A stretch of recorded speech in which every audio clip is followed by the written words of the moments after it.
والصلاة والسلام على أشرف الأنبياء والمرسلين وعلى آله وأصحابه أجمعين وعلى من تبعهم بإحسان إلى يوم الدين. أما بعد، أعوذ بالله من الشيطان الرجيم. بسم الله الرحمن الرحيم. إن الصلاة كانت على المؤمنين كتابا موقوتا. معزز شرکائے اجلاس، اللہ تعالیٰ کا بے انتہا شکر احسان ہے کہ اس نے راستے سے بھٹکے ہوئے انسانوں کی ہدایت کے لیے اللہ تعالیٰ ہر زمانے میں ہر دور میں پیغمبروں کو بھیجتا رہا، اور اس کائنات کے سب سے آخری پیغمبر محمد الرسول اللہ صلی اللہ علیہ وسلم کو قیامت تک آنے والے انسانوں کی ہدایت کے لیے مبعوث کیا۔ بہت سارے پیغمبر دنیا میں آئے، کوئی کسی علاقے کے لیے، کوئی کسی خطے کے لیے آئے تھے، لیکن محمد الرسول اللہ صلی اللہ علیہ وسلم کے بارے میں اللہ نے فرمایا وَمَا أَرْسَلْنَاكَ إِلَّا رَحْمَةً لِّلْعَالَمِينَ، اے پیغمبر ہم نے آپ کو سارے جہانوں کے لیے رحمت للعالمین بنا کر بھیجا ہے۔ آپ ساری انسانیت کے لیے، قیامت تک آنے والے انسانوں کے لیے آپ لوگوں کے لیے نمونہ ہیں، آئیڈیل ہیں۔ آپ جیسے زندگی گزارے ہیں، جو انسان ویسے زندگی گزارے گا وہی آدمی کو جنت ملنے والی ہے۔ اسی لیے اللہ کے نبی صلی اللہ علیہ وسلم اپنی زندگی کے آخری وقت میں جو خطبہ دیا تھا اس میں نبی کریم صلی اللہ علیہ وسلم نے ساری انسانیت کو یہ بات کہی کہ لوگوں لن تضلوا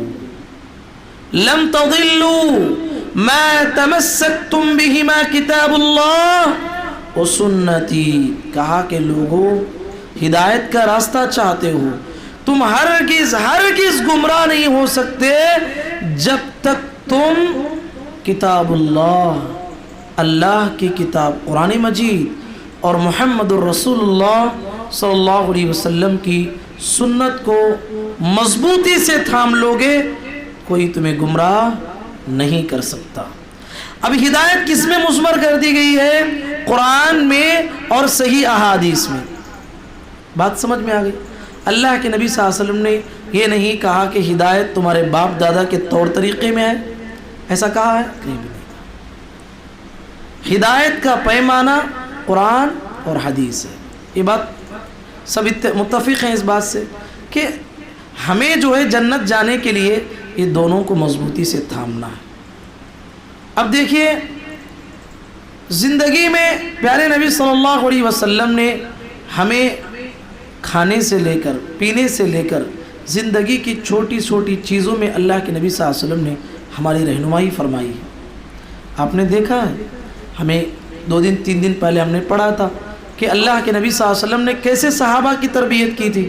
ایک صحابی کو بتائے یا غلام سم اللہ، اللہ کے بندے کھاؤ تو کیسے کھانا ہے؟ اللہ کا نام لے کے کھانا ہے۔ وَكُلْ بِيَمِينِكَ، سیدھے ہاتھ سے کھاؤ۔ وَكُلْ مِمَّا يَلِيكَ، جو آپ کے سامنے وہ کھاؤ۔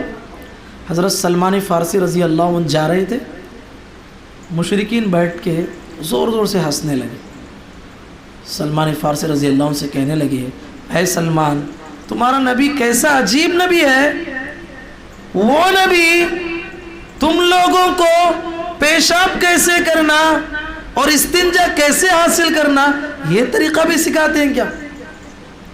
سلمان فارسی رضی اللہ عنہ کمزور نہیں ہوئے، ہمت کے ساتھ بڑے جذبے کے ساتھ جواب دیا، کہا کہ ہاں ہمارے پیغمبر تو وہ پیغمبر ہے جو ہمیں ایک باپ کی طرح ہمیں استنجا کیسے کرنا ہے اور کیسے پاکی حاصل کرنا ہے یہ تک بھی ہمیں سکھاتے ہیں۔ سبحان اللہ۔ آج ہم لوگوں کے سامنے اسلام پر چلتے ہیں تو ہمارے دوست ہیں وہ جو اسلام پہ نہیں ہے، ہم داڑھی رکھے ہوئے ہیں، وہ داڑھی نہیں رکھے ہوئے ہیں تو ہم اپنے آپ پہ کمزوری محسوس کرتے ہیں کہ ہم اپنے آپ کو اجنبی محسوس کرتے ہیں۔ فخر کی بات ہے کہ میں اسلام پہ ہوں، میں سیدھے راستے پہ ہوں، ڈٹ کے بات کیجئے۔ باطل والا باطل پہ رہ کر ڈٹ کے بات کرتا ہے، آپ حق پہ رہتے ہوئے کیوں پیچھے ہٹتے ہو؟ آپ حق پہ رہتے ہوئے اپنے آپ کو جو ہے فخر محسوس ہونا چاہیے، کوئی بزدلی کا شکار نہیں ہونا چاہیے۔ تو سلمان فارسی رضی اللہ عنہ نے ہی جواب دیا کہ ہم حق پہ ہیں، ہمارے نبی تو وہ ہیں زندگی کا ہر مسئلہ میں سکھاتے، یہاں تک کہ استنجا کیسے کرنا وہ بھی سکھاتے۔ ہمارے نبی نے تعلیم دی ہے سیدھے ہاتھ سے استنجا نہ کریں، لیفٹ ہینڈ سے استنجا کریں۔ بیت الخلاء میں جب انسان جاتا ہے اپنی ضرورت کو اپنے لیفٹ ہینڈ سے پورا کریں، اور ہمارے نبی صلی اللہ علیہ وسلم نے ہمیں تعلیم یہ دی ہے قبلے کی طرف پیشاب اور پاخانہ نہ کریں، اور ہمارے نبی نے یہ تعلیم دی ہے کسی گوبر اور ہڈی سے پاکی حاصل نہ کریں۔ کتنی پاکیزہ تعلیمات ہیں۔ پیارے نبی صلی اللہ علیہ وسلم نے زندگی کے ہر مسئلے میں ہماری رہنمائی کی ہے کہ نہیں میرے بھائی؟ کی ہے۔ سبحان اللہ۔ تو سوال یہ ہے کہ ہم آئیے جانتے ہیں نبی کریم صلی اللہ علیہ وسلم نے ہمیں عبادت کے معاملات میں عبادت کے معاملے میں کیسے ہمیں رہنمائی کی ہے، جانتے ہیں۔ حضرات، نماز یہ دین کا بنیادی ستون ہے۔ ایک آدمی کل قیامت کے دن غریبوں کو مدد کیا، فقیروں کی، یتیموں کی مدد کیا، دین کے کاموں میں آگے دعوت کے کاموں میں، تبلیغ کے کاموں میں، اللہ کے راستے میں محنت کرنے میں سب کچھ ہے، نماز میں سست ہے، کامیاب ہوگا؟ اس کی ساری محنت ایک طرف، نماز میں ناکام ہوا، سب بیکار ہے۔ اللہ کے نبی صلی اللہ علیہ وسلم نے فرمایا اول ما یحاسب به العبد یوم القیامت الصلاۃ، بندے مومن سے اللہ یہ نہیں پوچھے گا فلاں غریب کی مدد کیا کیا، فلاں جگہ جہاں ضرورت تھی تو نے مدد کیا کیا، یہ بات کے سوالات ہیں۔ پہلا سوال کیا ہوگا؟ اللہ کا حق، ضروری حق کیا ہے؟ نماز۔ یہ پڑھے ہیں کیا؟ آپ اس میں کامیاب ہیں کیا؟ کامیاب۔ اس کے بعد کے مرحلے میں کامیاب ہو جائیں گے۔ اور اگر اس مرحلے میں ناکام ہے، دنیا کی ہزاروں نیکیاں آپ لے کے آؤ، آپ کامیاب نہیں ہو سکتے، کیونکہ اللہ کا بنیادی حق تم نے ادا نہیں کیا۔ یہ بنیادی حق کے بارے میں غفلت نہیں ہونا چاہیے۔ اللہ کے نبی محمد الرسول اللہ صلی اللہ علیہ وسلم کے ارشادات کو آپ کے فرمان کو آپ دیکھیے۔ آپ نے کل واقعہ سنے، ہمارے نبی طائف کے میدان میں لہو لہان ہو کر بھی پیارے نبی نے دشمنوں کو بددعا دی نہیں دی۔ احد کے میدان میں آپ کے بڑے بڑے صحابہ شہید ہو گئے، آپ کے شہید چاچا حمزہ رضی اللہ عنہ شہید ہو گئے، آپ نے بددعا دی نہیں دی۔ پتا تھا کہ یہ اتنا بڑا معاملہ نہیں ہے۔ آپ نے جنگ احزاب اور جنگ خندق کے موقع پر آپ کی کون سی نماز چھوٹی تھی؟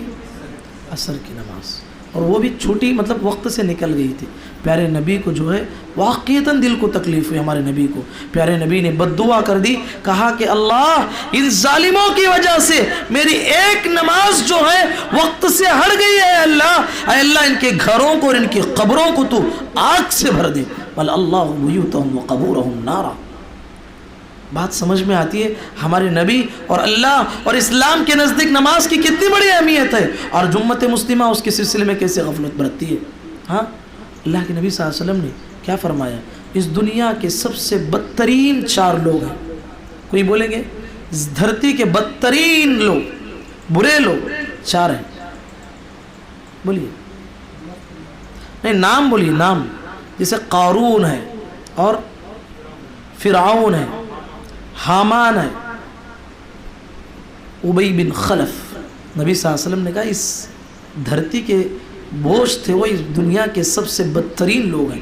نبی صلی اللہ علیہ وسلم نے فرمایا جو آدمی نماز کی حفاظت نہیں کرتا، ومن لم يحفظ عليها لم يكن له نور ولا برهان ولا نجاة وكان يوم القيامة مع قارون وفرعون وحامان وابی بن خلف۔ کہا کہ جو آدمی نماز کی حفاظت نہیں کرتا، نماز کو وقت پہ نہیں پڑھتا، کہا کہ نہ اسے نور ملنے والا ہے، نہ اسے نجات ملنے والی ہے، نہ اللہ کے پاس وہ کامیاب ہونے والا ہے، بلکہ قیامت کے دن جو بدترین لوگوں کا حشر ہوگا، قارون، فرعون، حامان، ابی بن خلف، اس کی صف میں اس آدمی کو کھڑا کرے گا اللہ جو آدمی نماز کے سلسلے میں سستی کرتا ہے۔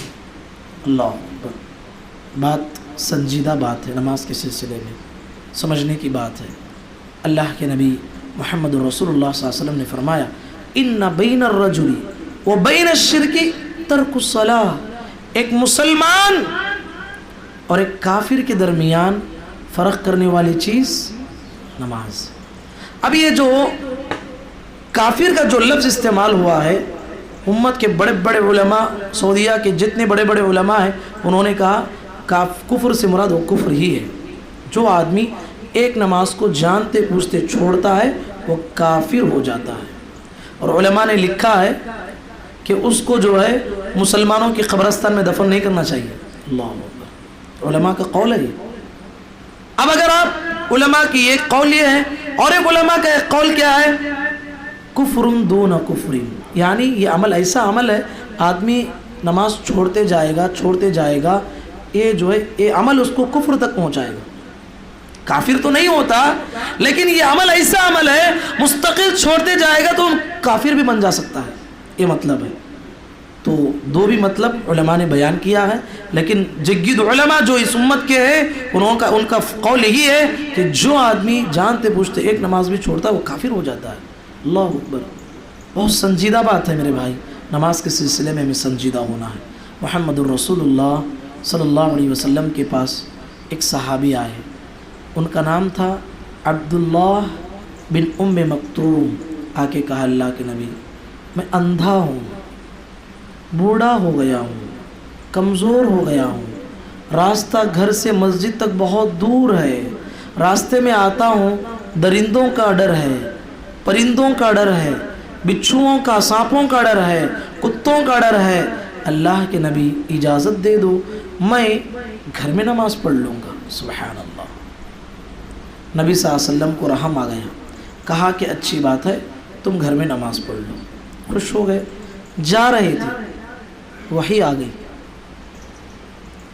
گئی، کہا کہ اے محمد عبداللہ بن ام مکتوم سے پوچھو هل سمع النداء، کیا وہ اذان کی آواز ان کے کان میں پہنچتی ہے؟ نبی صلی اللہ علیہ وسلم نے کہا عبداللہ پلٹ جاؤ۔ کہا کہ اللہ کے نبی کیا بات ہے؟ کہا کہ اذان سننے آتی ہے آپ کو؟ آپ تو اندھے ہیں، کان تو آپ کا صحیح ہے، سننے آتی ہے اذان؟ کہا کہ اللہ کے نبی اذان سننے آتی ہے۔ کہا کہ تب تو تمہیں اجازت نہیں ہے، اللہ اکبر، نماز کو مسجد آنا پڑے گا۔ سبحان اللہ، صحیح حدیث ہے میرے بھائی، کیا بولے؟ تب تو تمہیں نماز کو مسجد آنا پڑے گا عبداللہ، وہ عبداللہ جسے دکھتا نہیں، جسے پرندوں کا ڈر ہے، درندوں کا ڈر ہے، سانپ بچھو کا ڈر ہے، اندھیرے کا مسئلہ ہے، یہ سارے مسائل اپنے جگہ۔ پیارے نبی نے کہا نہیں، تمہیں اجازت نہیں ہے۔ مطلب کیا ہے؟ قیامت تک آنے والے وہ لوگ جسے اللہ آنکھ دیا ہے، کان دیا ہے، پیر دیا ہے، آنکھ دیا ہے اور اسے صحت دیا ہے، اس کے لیے کیسے مناسب ہو سکتا ہے کہ وہ نماز چھوڑے اور نماز کو مسجد نہ آئے؟ کیسے اس کے لیے مناسب ہو سکتا ہے میرے بھائی؟ نماز اسلام کا بنیادی ستون ہے۔ اور اس کے بعد میں آپ کو ایک اور اہم بات بولنا چاہتا ہوں کہ نماز اتنی اہم چیز ہے کہ نماز کے سلسلے میں اللہ کے نبی صلی اللہ علیہ وسلم نے ایک حدیث فرمائی، یہ بھی رونگٹے کھڑا دینے والی بات ہے اور اس سند کے اعتبار سے صحیح روایت ہے۔ کل قیامت کے دن ایک آدمی اللہ کے پاس آئے گا، 60 سنتن، کیا معنی؟ 60 سال۔ ماشاءاللہ شاہنواز بھائی عربی بھی آتی ہے، بارک اللہ فیکم، سعودی جا گئے کیا؟ اچھا ماشاءاللہ، 60 سنتن، 60 سال نماز پڑھ کے آیا۔ کتنے سال؟ 60 سال، ایک نماز بھی قبول نہیں۔ اللہ اکبر، کتنی بڑی بد نصیبی ہے۔ ایک آدمی اتنا وقت دیا، نماز پڑھا، سب کچھ کیا، کتنے سال؟ 60 سال پڑھا، اس کی ایک نماز بھی قبول نہیں۔ اللہ کے پاس قانون ہے، یاد رکھیے، اللہ انسان کی محنت کو نہیں دیکھتا ہے، اللہ دیکھتا ہے کیا وہ جو کر رہا ہے وہ کام مقدار کے اعتبار سے تھوڑا بھی کیوں نہ ہو، وہ میرے رسول محمد الرسول اللہ صلی اللہ علیہ وسلم کے طریقے کے مطابق ہے کیا؟ نہیں ہے۔ وہ کام دنیا کا کتنا بھی بڑا کیوں نہ ہو، اللہ کے نزدیک مردود ہے۔ من عمل عملا لیس فیہ امرنا فہو رد، کہا کہ جو آدمی کوئی ایسا کام کرتا ہے جس کا حکم ہم نے اسے نہیں دیا ہے، جس کی مثال ہماری اس کے پاس نہیں ہے، وہ الگ سے کوئی کام کرتا ہے دین میں، وہ کام کیا ہے؟ مردود ہے، اللہ کے نزدیک قابل قبول ہی نہیں ہے، اگرچہ کہ اس راستے میں وہ جان بھی لٹایا ہو، اگرچہ کہ اس راستے میں وہ مال بھی لٹایا ہو، اپنا سب کچھ لٹایا ہو، اللہ کے پاس یہ سب مقبول نہیں ہے۔ اللہ کے پاس پیارے نبی محمد الرسول اللہ صلی اللہ علیہ وسلم کا راستہ چاہیے، مسلک سنت پہ اے سالک چلا جا بے دھڑک، مسلک سنت پہ اے سالک چلا جا بے دھڑک، جنت الفردوس کو سیدھا گئی ہے یہ سڑک۔ یعنی سنت کے راستے کو اپنائیں گے وہی راستہ آپ کو جو ہے جنت تک لے جائے گا۔ تو میرے بھائی اب اس آدمی کی نماز کیوں قبول نہیں ہوئی؟ کیا ریزن ہے؟ اللہ کے نبی صلی اللہ علیہ وسلم نے فرمایا لا یتم رکوعہ ولا سجودہ، کہا کہ اس کی نماز محمد الرسول اللہ صلی اللہ علیہ وسلم کے طریقے سے ہٹ کے تھی۔ رکوع ویسا کرنا چاہیے تھا جیسے محمد عربی نے سکھایا تھا، سجدہ ویسے کرنا تھا جیسے محمد عربی صلی اللہ علیہ وسلم نے سکھایا تھا، رکوع ویسا نہیں، سجدہ ویسا نہیں۔ آپ کی پوری زندگی 60 سال نہیں 1000 سال بھی نماز پڑھ لو، ایک نماز کا بھی فائدہ نہیں ملنے والا ہے، یہ اللہ کا قانون ہے۔ اب سوال یہ ہے کہ مولانا ہمارے دادا کو بھی میں ایسے نماز پڑھتے ہوئے دیکھا، ہمارے ابا کو بھی پڑھتے ہوئے دیکھا، ہمارے پورے خاندان والے ایسے ہی پڑھتے تھے، کیا یہ لوگ گمراہ ہیں؟ ایک ہی بات تو نبی صلی اللہ علیہ وسلم سے پہلے موسیٰ علیہ السلام جب فرعون کے پاس گئے تھے تو فرعون کو دعوت دی، تو فرعون نے کہا وما رب العالمین، قال رب السماوات والارض وما بینہما ان کنتم موقنین، قال لمن حوله ولا تستمعون، تو موسیٰ علیہ السلام نے کہا، موسیٰ علیہ السلام نے سارے سوالوں کا جواب دیا، یہاں تک کہ فرعون نے ایک سوال کیا اور بہت بڑا سوال تھا، اور اس سوال کے ذریعے سے پوری پبلک کو اپنی طرف مائل کرنا چاہ رہا تھا۔ کہا کہ ہمارے باپ دادا جو پوجا کرتے تھے، شرک کرتے تھے، وہ کیا بیوقوف تھے کیا؟ اب اس کا بڑا سوال تھا، اگر موسیٰ علیہ السلام بیوقوف بول دیتے تو موسیٰ علیہ السلام کی کوئی بھی بات نہیں مانتے، کیونکہ باپ دادا کو برا بھلا بول دی، اب غلط راستہ بولتے تو لوگ بھی نہیں مانتے تھے۔ موسیٰ علیہ السلام نے کہا میرا رب وہ رب ہے لا یضل ربی ولا ینسا، میرا رب جو ہے ایسا رب ہے نہ وہ بھولتا ہے نہ اسے بھول اس کی صفت ہی نہیں ہے، وہ ہر چیز حفاظت سے رکھا ہے، باپ دادا جو کیے ہیں وہ تو ان کا حساب اللہ کے حوالے ہے، اب میں جو پیغام لایا ہوں اس پہ غور کرو۔ کیا بولے؟ باپ دادا کو گئے نہیں، کیا بولے؟ اب میں جو پیغام لایا ہوں اس پہ غور کرو، باپ دادا جو کرے وہ اس کا حساب اللہ کے حوالے ہے، وہ اس کا حساب مجھے نہیں چکانا ہے۔ سمجھ میں آئی بات؟ اب لوگ بولتے ہمارے باپ دادا کرتے ہیں اور بہت سارے لوگ اسی پہ باقی رہتے ہیں۔ ایک سوال کرنا چاہتا ہوں، دیکھیے ہم لوگ کیسے انسان ہیں۔ عبداللہ ہے ایک، اس کے ابا پہاڑ جا کے پتھر پھوڑتے تھے، کیا کرتے تھے؟ پتھر پھوڑ کے وہاں پر جو ہے اجرت لے کے آتے تھے، پیسہ گھروں، دن کا جو ہے 200-300 ملتا تھا۔ بات سمجھ میں آتی ہے؟ اب اس کا بیٹا عبداللہ کا بیٹا زید ہے، زید کیا کرنا چاہتا ہے؟ پتھر پھوڑنا چاہتا وہ، ہاں دنیا کے معاملے میں ہوتا ہے۔ کہاں میں تمہیں جو اہم جتنی بھی اہم باتیں تھیں اب سے چھوڑ گئی۔ تو ایک آدمی ہے، بات سمجھ میں آئی، ایک آدمی ہے وہ بہت موز کا بیپار کرتا ہے، صبح نکلا گھر سے، جو ہے صبح نکلا ہے 5 بجے اور شام میں گھر کو آتا ہے 10 بجے،